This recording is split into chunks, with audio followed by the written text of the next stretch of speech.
So let's start. Um,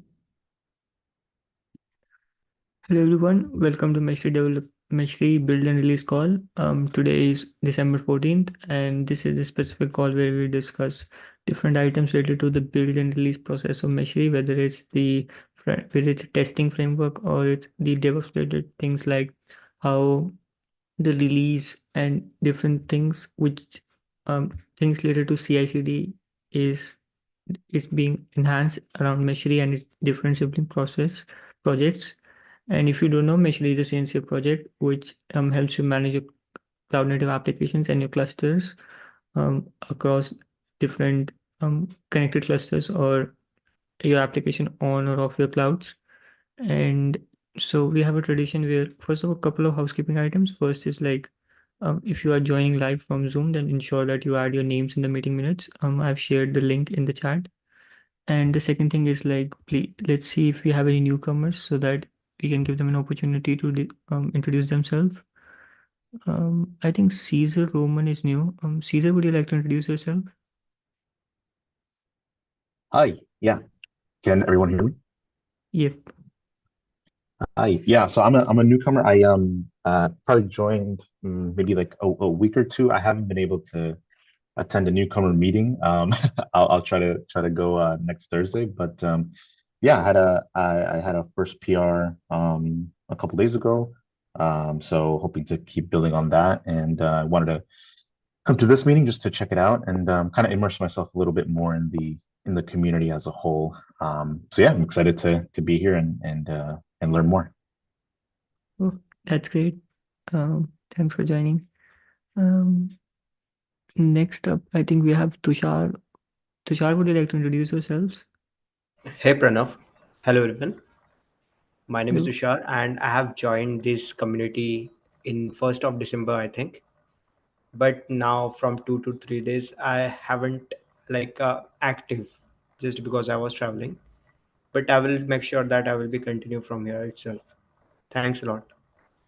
Okay, and would you like to like give a little bit of overview about what you like to work on, whether it's Yeah, I testing have frame? joined the UI community Oh, and I have come across a number of issues and I asked certain doubts too. But definitely I will be more active and show more means commitment to this program. Okay. sure. That sounds good. Next we have, I think, Dinesh Raj. Would you like to introduce yourself? Seems like you're Yes, joining for the first time. yes, yes. Can you hear me? Yeah, Yeah, my name is Dinesh Raj Dhanapadi. I am background for QA. I have a quite experience about QA related like manual and automations. This is the first meeting for release Messery. I heard about this test related stuffs here in this meeting. About evening, I attended one of the newcomer sections in layer 5, I think so. Yeah, this is enough. that sounds good. So we'll get you some new items to work on. Um, okay, so I think we have covered everybody, and let's start with the first standing item, which we discuss on all the calls, which is like a little bit of overview of what Meshery test plan is, and basically what things it should include. And recently we made a .7 release, so we have to like idealize it and make it a little more enhanced based on our roadmap for .8. So we'll discuss that a little later because there's a new post if you haven't checked on discussion forum. So first let's discuss about this. So basically, this spreadsheet is about giving a little bit of high level overview of different tests that should run. Basically, testing different components of Meshery because Meshery is like works in a microservice kind of way where there are different components which are distributed and each component has its own functionality. So whether like Meshery has its different component like mesh sync, Meshery operator. So each of these components should have their own kind of test and basically what platform the test should run on, what scenario it should tackle, the action that should be performed for a specific test, the expected outcome, and other general notes which it should include, and whether it's being actually covered in a current E2E test framework or not. And like we generally go over this the same thing like on every call so that if someone is new, they should like have an overview of what we are working on. And if you like to start working on any of the existing tests, and this is the great way to get started, because you can pick up any of the existing items which are not covered right now, and you can create a quick GitHub issue on which you like to work on, and then that can be assigned to you, and that could be like one way of getting started with contributions in this specific area. So, like, first, let me give you one quick overview, which I like to give in all the call. That is about Meshery's adapter, and how one of its E2E test framework, basically what kind of framework we have for testing the E2E end-to-end testing for adapters. So let's say we one of the Meshery's adapter is Istio, which basically runs as a separate system in your, it can be either in your Dockerized environment or Docker container, or you can run it as a deployment. And basically it's like the work of this adapter is to have an interface so that Meshery can get all the different functionalities for provisioning or deprovisioning of Istio service mesh and other of its capabilities, like different add-ons like Grafana, Prometheus, and other stuff. So basically this specific E2 framework, this test, what it does is that it first of all starts Meshery. It spins up a small Kubernetes cluster, then it starts Meshery. Um, then it's what it does is that it starts this adapter, and then it tries to deploy Istio through this adapter and checks whether these specific pods comes up or not in the specific namespaces, that is Istio system, and the kind of resource that is pod. And basically these are the assertions that we make, and if these assertions pass, that is if these things come up in a specific time period in the cluster, then we say the test pass and that adapt is functional. And one of the things is like all these tests are actually published on Meshery docs. So if you go, so whenever like we run any of these tests are run, these are actually run in two ways. One is in nightly format, like every day at night we run these tests, and the second way is when we make a release. So, and whenever the tests are run, their results are actually published on this compatibility matrix, which actually gives you an overview of the specific test and for what Kubernetes cluster it was run, and whether it's for edge release or stable release. So that was like a quick overview. And currently, like you'll see like couple of tests are all failing, especially for Nginx service mesh, Cilium and Istio. And I think like some one of the contributors is already working on Nginx, and there are a few open issues on Cilium and Istio. So that's one thing. Um, so any questions on the specific thing which I've shown so far?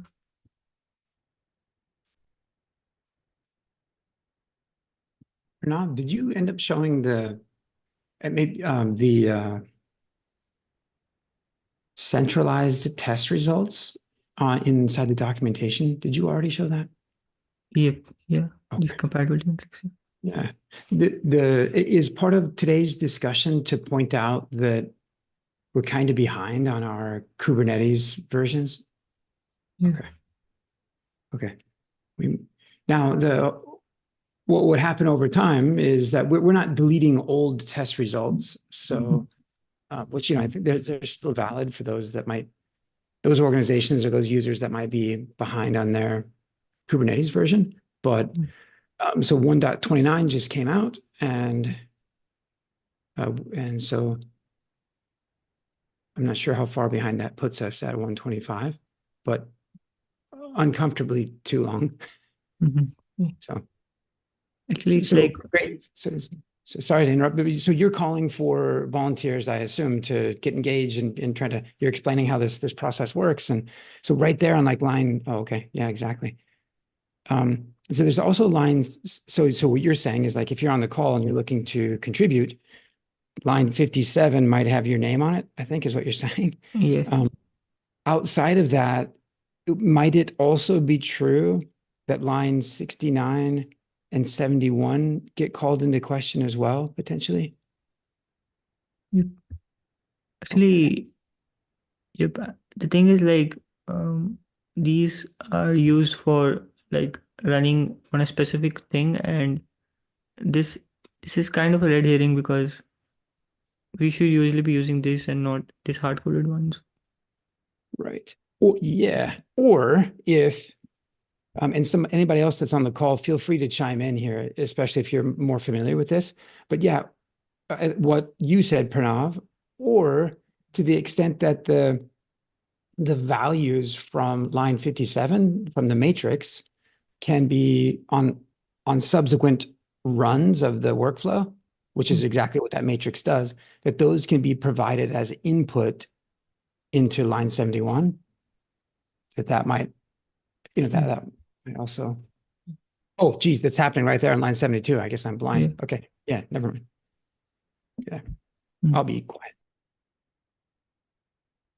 So I'll actually create a quick issue on this so that someone can quickly take this up and add more support for new Kubernetes versions. And okay, so, and I was just suggesting that we should likely update this to .8 because we have already surpassed the .7 release.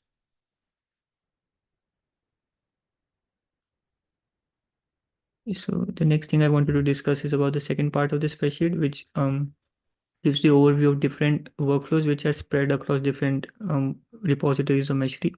So, for example, this build and preview workflow, which makes sure that whenever you make an update to documentation, then a preview link is shown on each of the comments on the specific PR so that any reviewers can quickly check what are the changes. And this is just like similarly like we have a build for Docker extension. So if you don't know, Meshery have a different client which is Docker extension. So if you're a Docker user, then inside of Docker desktop you'll see Meshery. So in case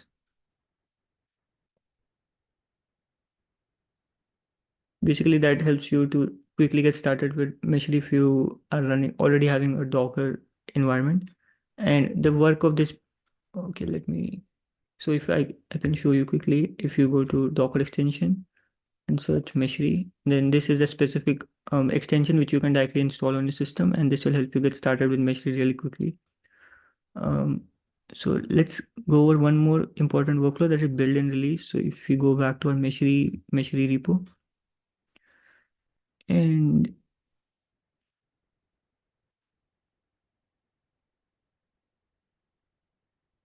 we check out the build and release stable workflow. Basically, the work of this workflow is to, whenever you make a new release, stable release of Meshery, the work is to actually update our documentation, which are available on docs.meshery.io. And this documentation is actually in the two format. One is in the REST API, the other one is in GraphQL. So we rebuild all of that when you make a new release.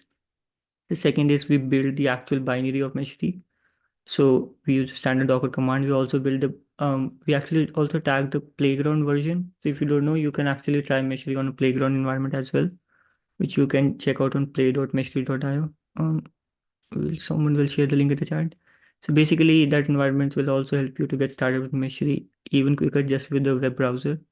And it comes with the free Kubernetes cluster, so you can try out your cloud native applications. Okay, so coming back, the second thing is we build the CTL, which is another client of Meshery. So we build the CTL binary and then we push it to Homebrew because it has one of the formulas for start installing Meshery CTL on your system.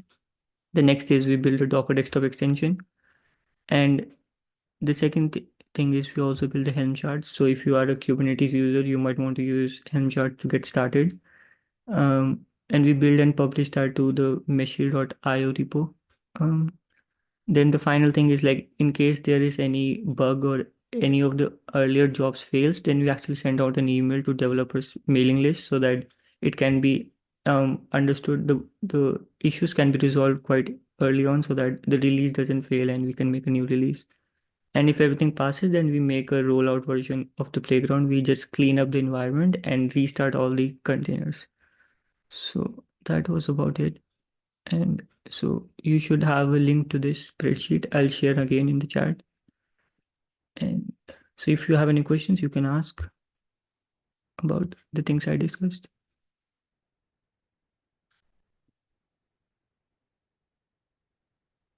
If there are no more questions, then we can get started with the next item, which is about the dysfunctional mesh map snapshot service. So I wonder if Uzair is here. So if you, okay, so I can give an overview if you want to discuss. That is, Meshery has its own GitHub action that is snapshot. And the work of that is to actually, let me push you. The basic work of snapshot service is to actually give you a visualized way of changes that happens in your infrastructure, but in your PRs. That is, let's say if you, let me just show. If you make any change to any of the YAML file or Helm charts in your PR in your GitHub repos, then that specific workflow will actually show you a screenshot of what changes were made. Basically, it internally uses Meshmap, which is a plugin. So that will actually help you to actually understand in much more better way of what changes were made instead of like going through thousands of lines of YAML. So that is about the service, and it's failing if you, it's, I'm not sure, I've not seen, but I think it's failing on Meshery. So it's,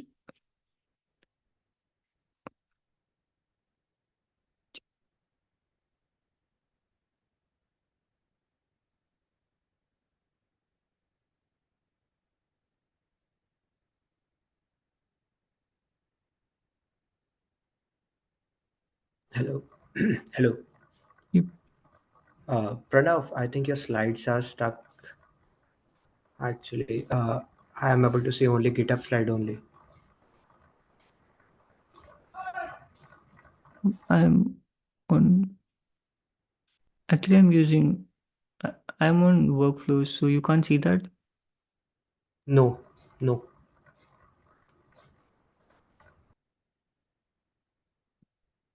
Oh, yeah. Yeah, Tushar, did you just say that you're unable to see these same details?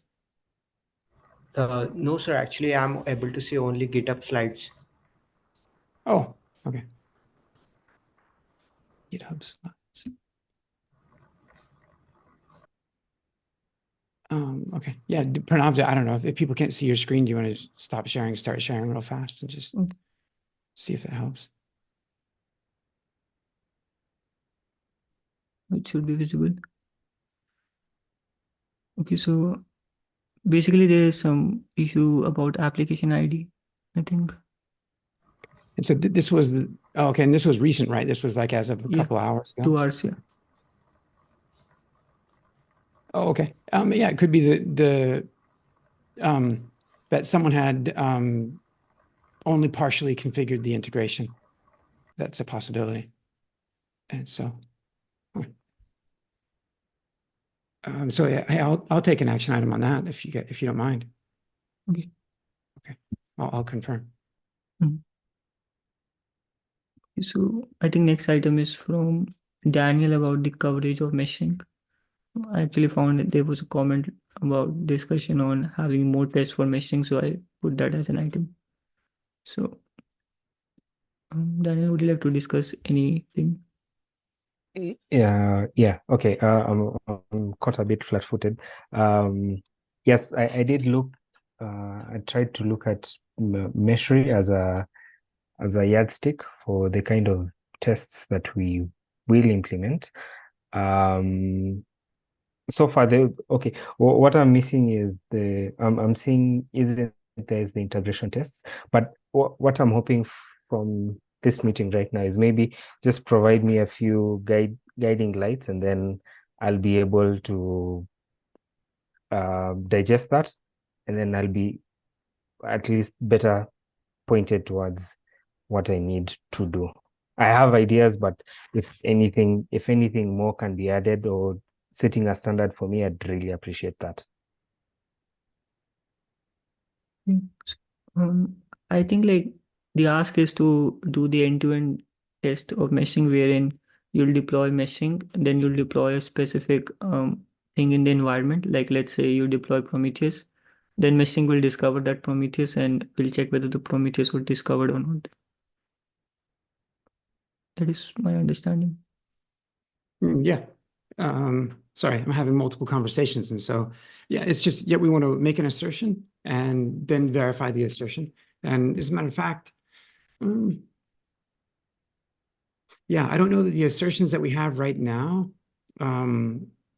validate mesh sync's operation. Although, as a one-off, it would be really rather straightforward to do such a thing. I think the assertions that we have right here do what Pranav just said. They bypass mesh sync, though. I think like what they do is after the infrastructure has been provisioned, we ask Kubernetes, hey, were you affected and are you running certain workloads now, like in Istio or one of these pieces of infrastructure?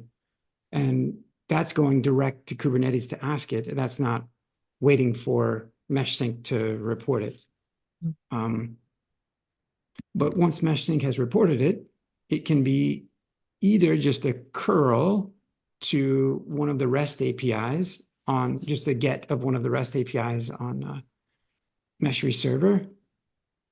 I mean, there's a couple of ways. Like Daniel, this is actually a really great exercise, not only to just help the developer experience on the MeshSync project itself, but also just to expand your prowess of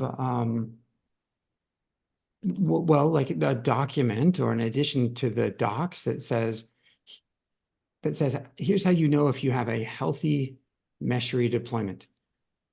There's a few Meshery components. One, Meshery operator, is it healthy? Mesh sync, is it healthy? Here's how you would know. And so in concept, the same methodology, the same mechanism that you would use in one of these could be should or could be the same. So Meshery server already is in communicado with Mesh sync and the broker and so it already has mechanisms, and so invoking its, like when you're in the UI and you see the mesh sync chip and you click the chip and it performs a synthetic test. Well, no, I take it back. It used to perform a synthetic anyway. It performs a connectivity check, and that we might want to enhance it. A synthetic check is ideally what's being done, and the difference being that ideally what would happen is, when you want to verify whether or not MeshSync is doing what it's supposed to do, Meshery server could send over a small design for provisioning, like, a dummy namespace, or to annotate the default namespace, or some change. Have that change be discovered by MeshSync, funnel its way back through to Meshery server, and then to just verify that, yes, hey, that there was an effect, that we've got this round trip effect. And that's ideally what happens when you click right there. That would be the ideal, because it's one thing just to say, oh, yes, we have network connectivity to this and can speak to it, but whether or not it's actually functioning and doing what it's able to do. Ideally, the workflow that you would write would invoke this same ad hoc connectivity check or this synthetic check. There's existing Google design spec that talk about the synthetic check and its approach. I don't think it's actually doing a synthetic check at the moment. It's been a long time. We can go look. I was just wondering if we should also have a self-reporting service like we already have to this place, compatible to Mantlix. Yeah, that would be good. Yeah, yep, it'd be great. And so once the test has been run, just to collect up the results and auto commit them to Meshery docs.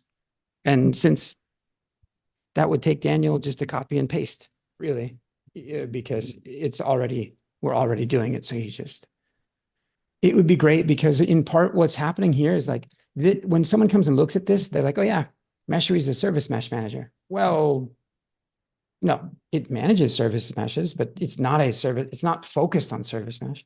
If you come here, and this is a fairly prominent page in the docs, well, that's all that it looks like Meshery does.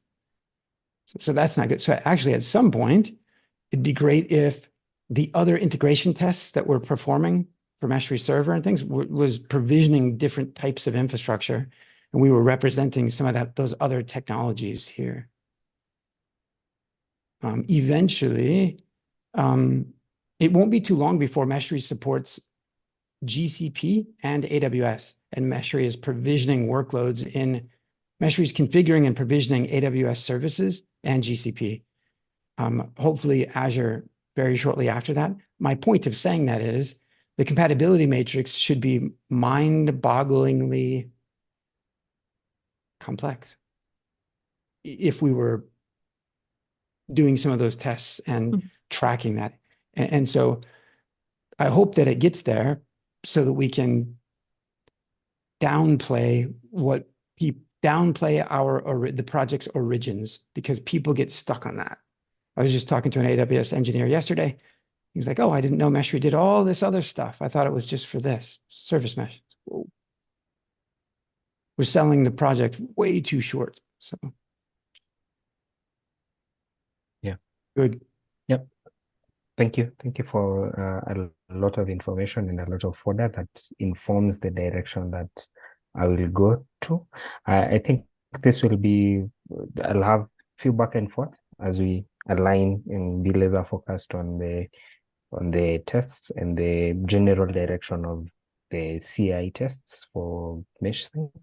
So I appreciate. I'll be reverting back to these videos in case of anything that I'm not sure about. Thank you.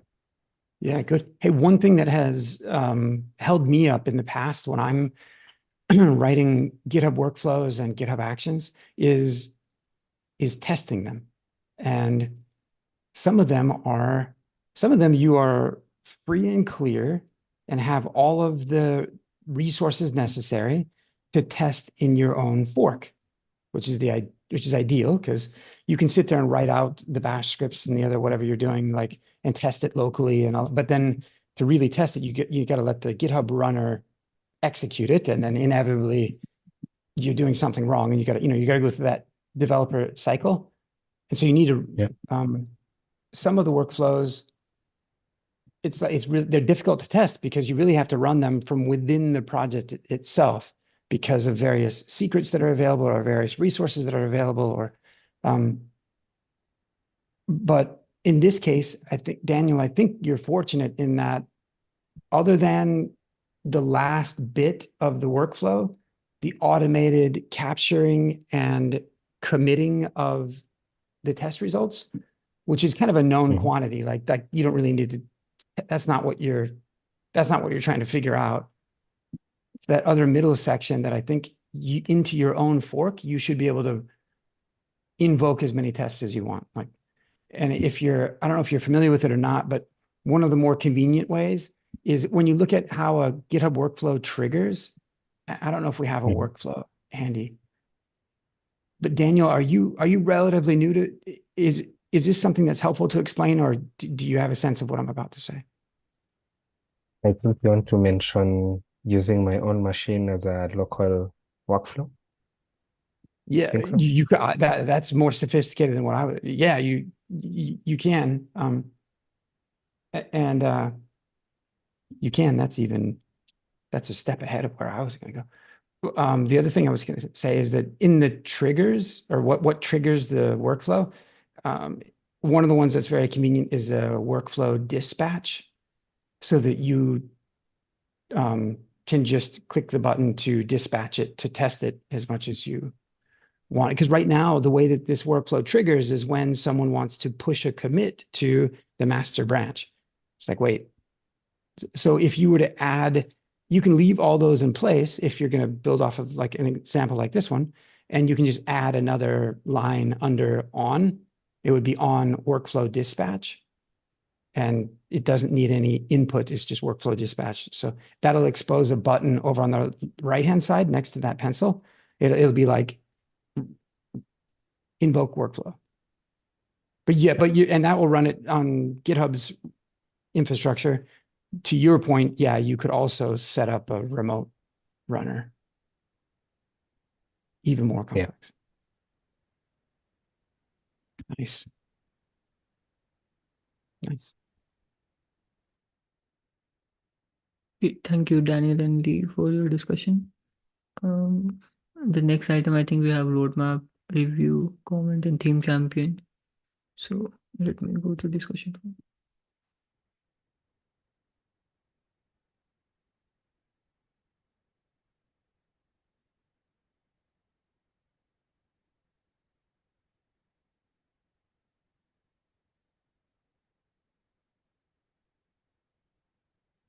basically, yesterday we made a discussion forum post which gives an overview of different themes and features that we are looking forward to add in the upcoming release of .8. And there are a lot of items which require someone to tackle these based on their competencies already they have on the project. So in case you feel comfortable working on any of these, then make sure you can comment on this thread. I'll share in the chat. And there was also email that was sent out on our mailing list. So make sure you have a look at that as well. And all the design specs and different things, the functional specification are already available either in the Meshery architecture slides, which are shared in this thread, or you can also check out different documentations, Google Docs, which are available in the Google Drive for the community drive, which you should have access to if you have filled a newcomers form. So anybody has any questions on this?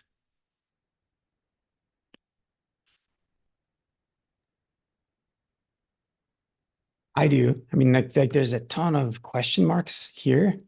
And so that you're all aware, Mr. Kiptun, we're trying to fill in these question marks with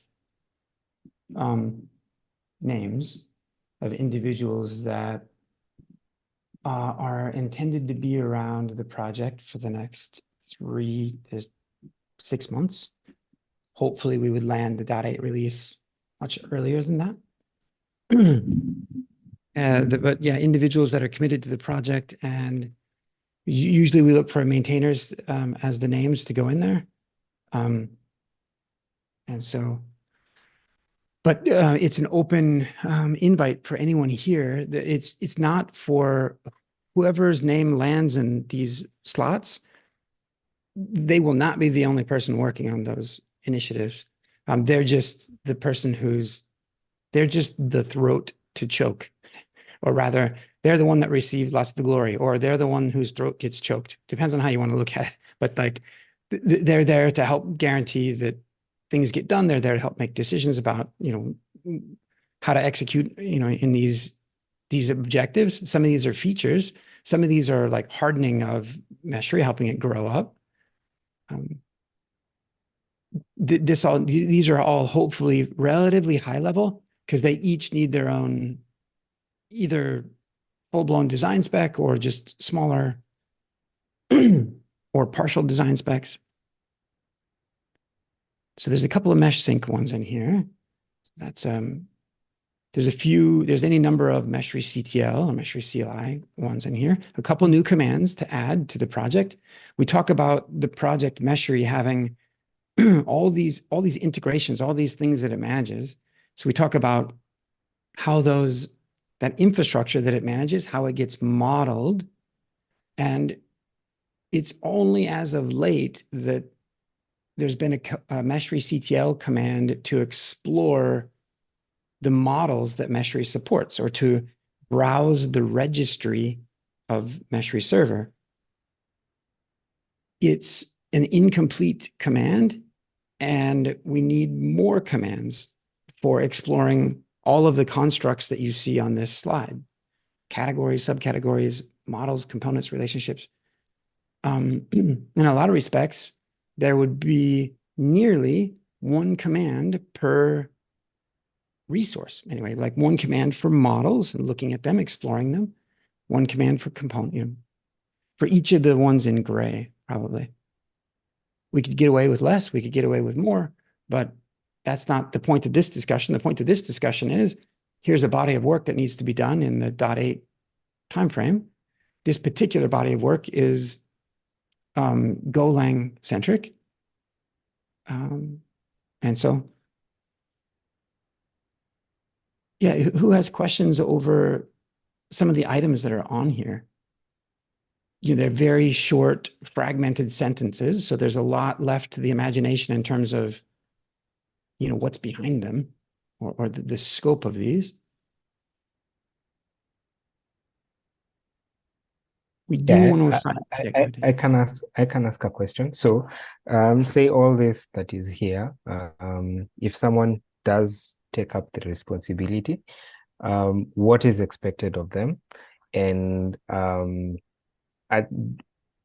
to break down there, of course, this is high level, to break it down into the minute or actionable items.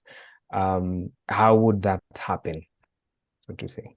Oh, yeah. Two great questions. On the first one, it's for those that end up being a theme champion. Well, it's a lot like what Daniel is doing, actually, to use him as an example. It is consistently showing up. And sometimes that means to the respective meeting or meetings.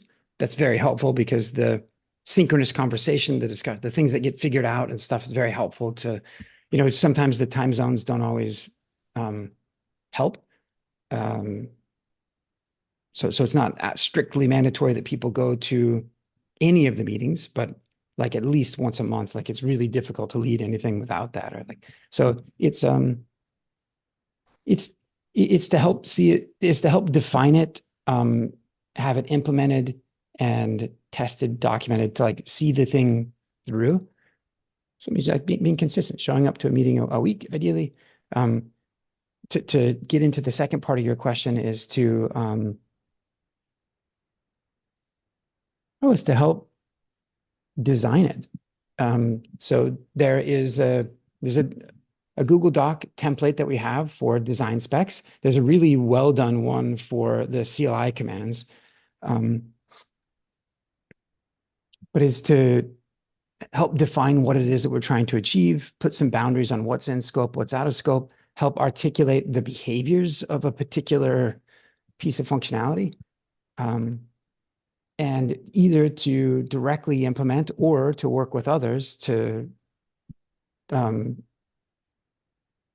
help serve them or support them as they go to implement, to be accountable for like all of the itables, so to speak. So if it's a feature, like, is the feature documented? Is it extensible? Or was it, is it sustainable? Is it maintainable? Does it have tests against it? Does it, part of what we want to do is make sure that at any time, if someone were to not be around the project anymore, that the project is, that the work that's been done is well understood enough and documented enough and done in a consistent enough way that it can be handed off and others can pick it up and carry it forth. There's a kind of a general characterization there.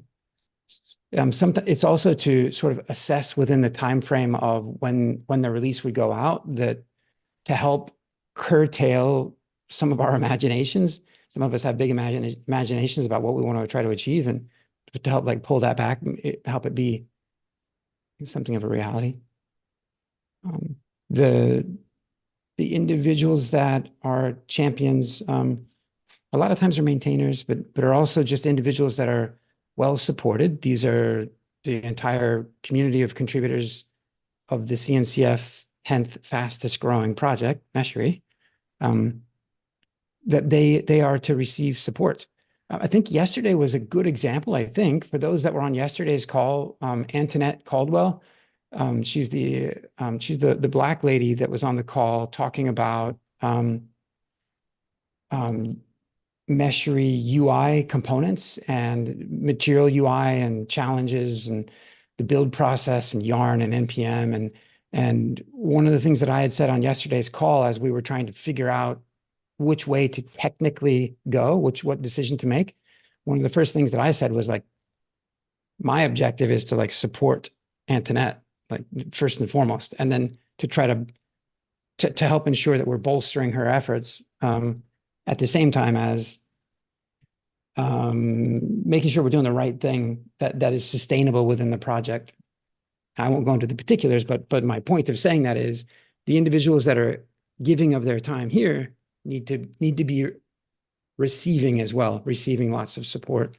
They need to be doing ideally a bunch of things, speaking at conferences, joining people on stage at KubeCon, having a byline in a blog post on what they've done, what they've accomplished.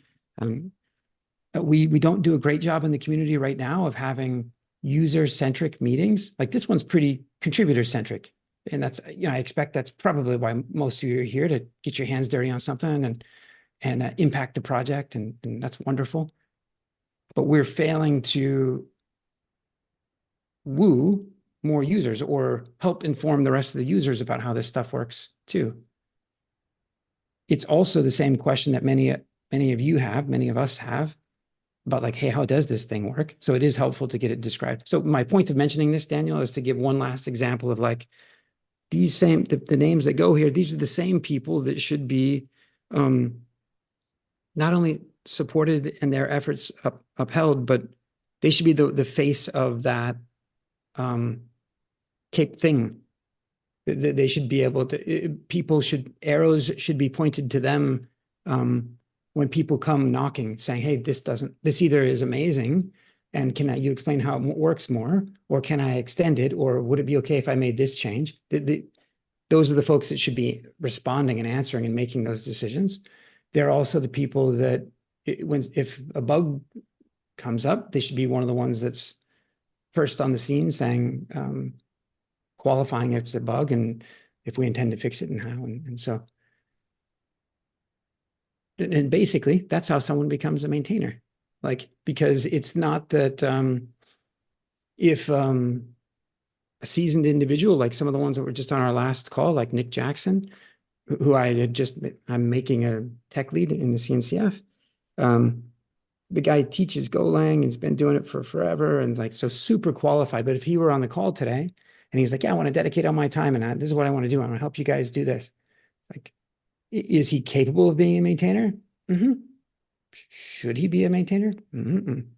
He should go do maintainer things. He should go, and then recognizing him as such assigning that title to him is just that. It's just recognizing what he's doing. It's not like,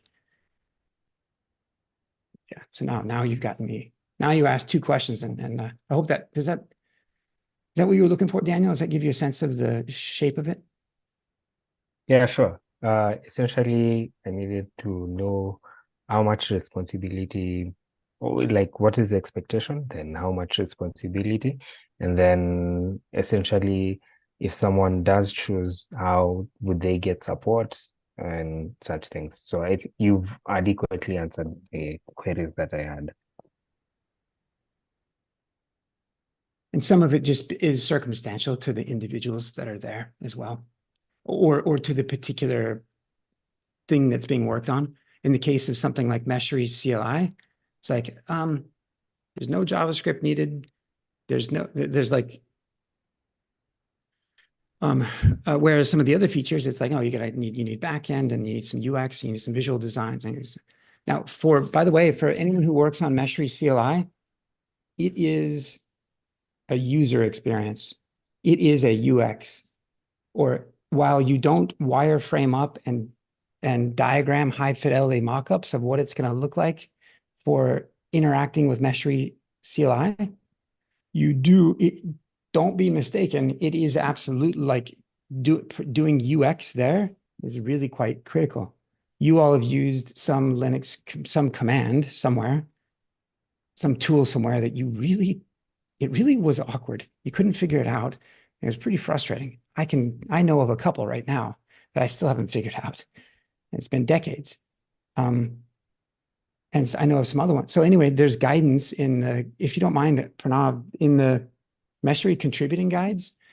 We're getting better and better as a project for having contributing guides that help you all self-service as you go to comprehend the project and comprehend how it is that you should be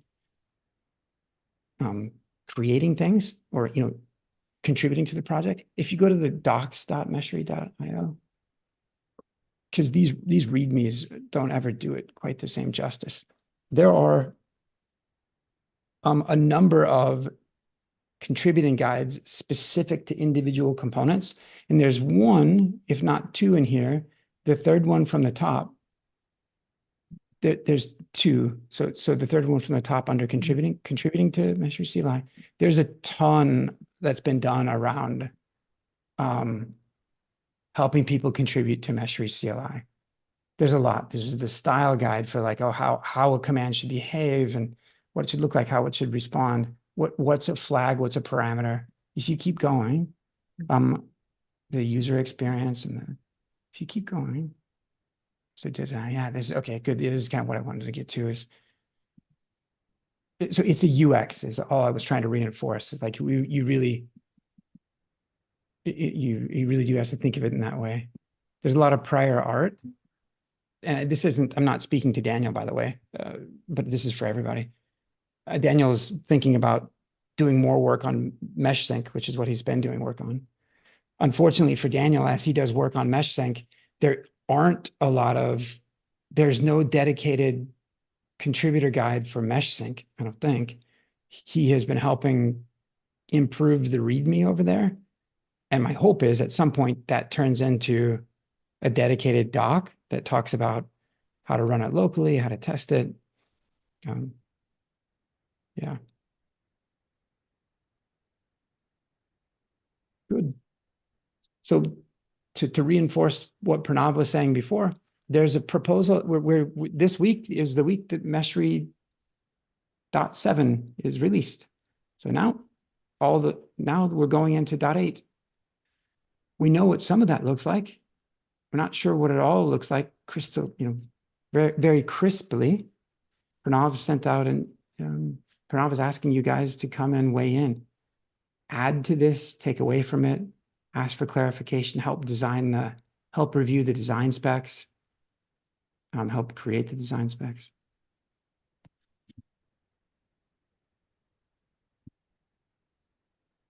So if anybody has any questions on that. Yeah, Adina had pointed out that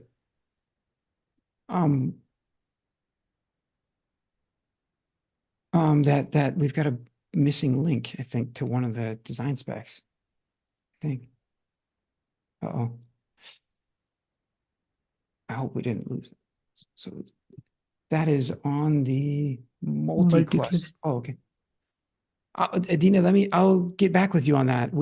I think what happened, Adina, was a collapsing of a couple or three different design specs that were all interrelated. I think we just cut and paste, collapsed them. So Yeah, I'll go. no stress about it, because I know I read it. That's why I read it. I read one of the documents. That's why.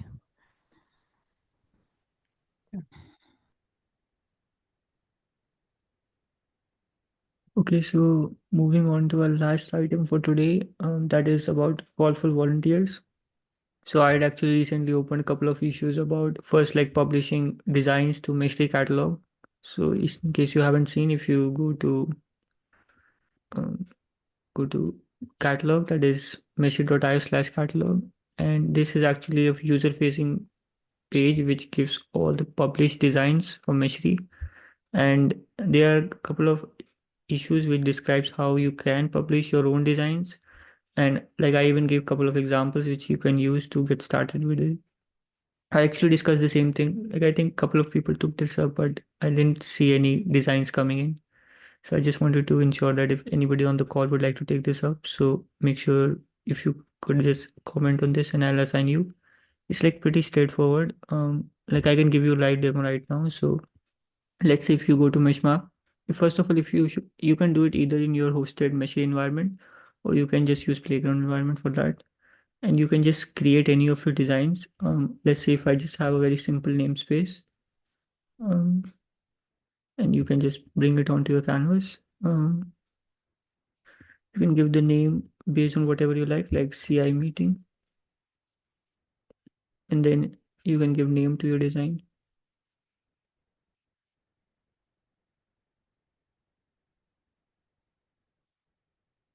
And then it's like, there is this ellipses which you can go, basically an option button. It will open up these and it will give you a model where you can give different compatibility. Basically, you can categorize your design. Then for which technologies it goes with, you can select from there. Then you can give consideration caveats to what people should consider while installing this design on their environment, and a small description. Like once you click the submit button, then what it will do is Meshery will internally send an email to the developers maintainers mailing list, so that maintainers can review your design, and once it get approved, then it will be published to this catalog, which I was just showing, and it will also be published to cloud catalog. It's like the same thing, is just like a different, more sophisticated version of the same thing. And so yeah, and the best part about is that you'll also see a, like the snapshot service which we were just discussing. It actually runs on this published design, so you actually also see a screenshot of your design right here. I think there's some issue where it's not loading, but it should come up. I'll actually report this issue. But yeah, this is the overview of how you can publish a design. So in case someone is interested, so let me know. Like anybody's interested on the call to publish their design, I'll share the link for the issue which I was discussing.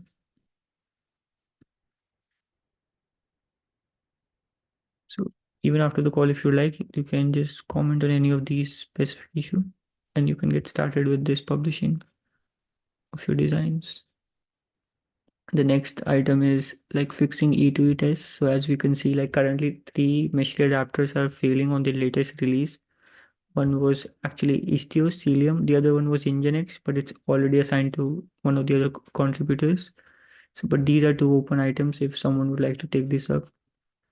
So there are these 2 issues. The next is about one more issue about fixing a static check on the workflow on Meshery, which is Meshery Cilium adapter, which is like there is some issue about I think the workflow is outdated, I believe, the one which we are using, and I think that's the reason it's not installing the correct Go modules. And there is one more lint check which is failing. So if someone would like to take this up, Pranav, yes. actually, as you said, that Go model is not installing properly, right? So, is there any kind of warning we come across or error? Yeah, actually, currently it's an error. If you will see, it's returning code 1 on this specific action. I think we can either this action I think is not consistent with what we use across other repos. So if you can quickly confirm, you can use go to Meshery Istio. I think it's generally updated. So if you can just confirm if this specific action is what we are using there, then if not, then please update this one. So I just believe this is No, outdated. actually, okay. So while installing Meshery in my machine, so I come across one Go issues.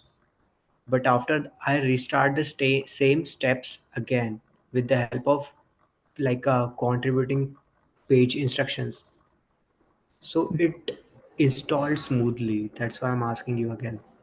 No, Like, is um, it issue or warning? no, this is not Meshery. This is Meshery Cilium adapter. I'm not sure like what issue you are referring. This Okay, is different. I was talking about Meshery UI. Okay, like ideally, it's what new contributor issue. The issue with new contributor faces like they generally forget to build the UI. So if you have also missed that, then make sure you check out the contributing guides. I think that is the Sure, generally thing people miss out. So this is separate. This is not Meshery. Okay. sure. So next is one more issue which we have on compatibility matrix, that is the version, the percentage of the passing and failing test is actually incorrect. So as you can see currently, even though like earlier we were passing all the tests, but still we see 0% passing for this version. So this is another issue which if someone interested in working on Jekyll and UI, then you can probably work with this.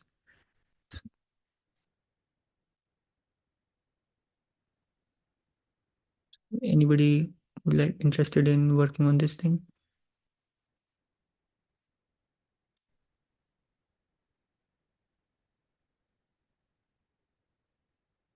You can decide later on as well. You can comment on Slack and we can discuss there as well.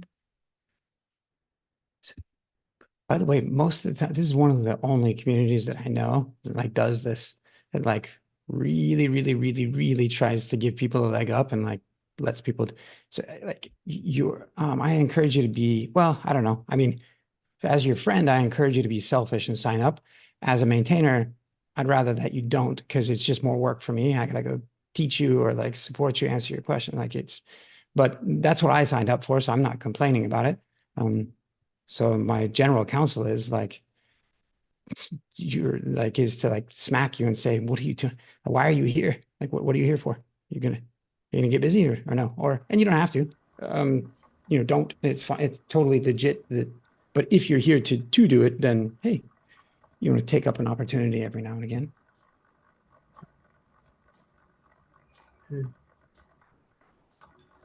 It's really, it's hard. But Dinesh and no, Dinesh Raj, did you get it introduced before? Have we said hi? Yes, already I have to introduce myself. Yeah, very good. Yep, very good. Did you want to get your hands dirty on some of these? Sorry? Would you like to get involved in any of these particular items? Yes, I have to go through the test plan, everything. I have to overall view for that. After that, I have to take one of the tasks about the distributed performance related things. I have to check on that also. But after I have to analyze about those things, after I have to assign my name for those items. Oh, nice. Okay. I'll tell you that there's no way. Let me say two things. One, don't ever let someone tell you that you can't do something. Two, you can't go work on that other one, the one about distributed networking. Again, don't let me tell you that you can't, but it's fucking hard.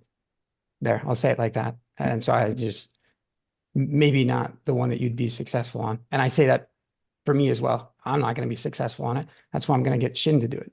So anyway, my counsel is start super, super small, baby steps, and then a baby step, and then a smaller baby step, and like a little bit, like super tiny steps. And Pranav has spoon fed you guys so much on this call. There's so many of these, like just go into the workflow, edit the markdown, change the number from that number to the new number. And then it feels good and you build up confidence and you start to understand it. And so,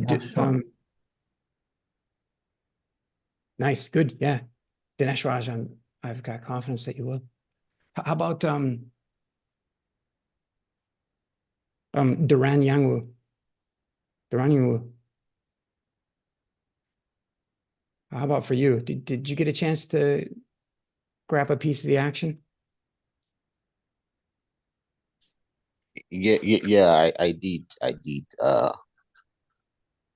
Practically, I've been on and off. I must apologize on that, but I've been in on everything. I would actually want to contribute, but I still am lagging behind. Just like you said, I won't allow anyone to tell me I can't do it. I believe I can do it, but I just need some hand holding. I think I had reached out to Pranav privately, although he has not responded. If I can get a hang of setting up and then trying to take on some piece of code and contribute, I believe my name would be on one of these items very soon. I just need to get my hands on it, and then I'm willing to contribute. That's just it from me. So I mean, if Pranav can reach out, I mean, I can have a separate call, and then I can go through. And then, I mean, he has, as you said, he has really spoon fed us, because a lot of automated configs, a lot of runners he had set up and all that. So I'd like to get up to speed to some extent, and then I can go on from there. Oh, very good. By the way, for those that are maintainers here, like Pranav, please be aware that if he responds to you privately, he will be chastised and otherwise publicly ridiculed. We just can't scale that way. So please do engage him publicly. And actually, it's to my point. If he hasn't responded to you, it's because he's got a lot on his plate. And you're missing out on giving someone else the opportunity to engage with you and unblock you. So yeah, do it publicly if you can. Oh, thank you. I understand. Oh, thank you. Yeah, Yes. yeah. And actually that goes for some of the rest of you, like who you might be able to answer, or you might feel very comfortable answering some of those questions, or you might only feel slightly comfortable. Either way, it's such an awesome opportunity for you to try to go answer the question, because either way, you're going to learn something, whether you're super confident about it or not. So if you guys start helping each other and learning together, it's a beautiful thing. Anybody's welcome to review a PR too, by the way. It was such a low risk way of like getting in and getting active. So we're over time. Yeah. So I think that's all for today. We have, I think, covered all agenda items, and everybody learned something new today, I hope. So I think that's all for today. We'll meet you like 2 weeks from now, because this is a bi-weekly call. So I hope that's all. So thank you all for joining. See you in the next Yeah. one. Pranav, just last question. Hmm. Actually, I'm not able to GitHub second Selenium adapter link you have mentioned in the doc. Yep. Why this is So not opening in my machine? It shows cross to me. It is opening. GitHub link is showing, but test adapter version 1.215, everything is crossed. 4 job completed, etc. Document updates. I've shared another link in the chat. That should work.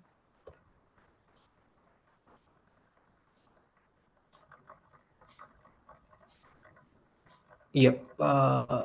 Is it working? Yes. We can probably Static check. discuss this on Yeah. Slack. Like we are already over After time. yes, a setup job. There are 4 steps.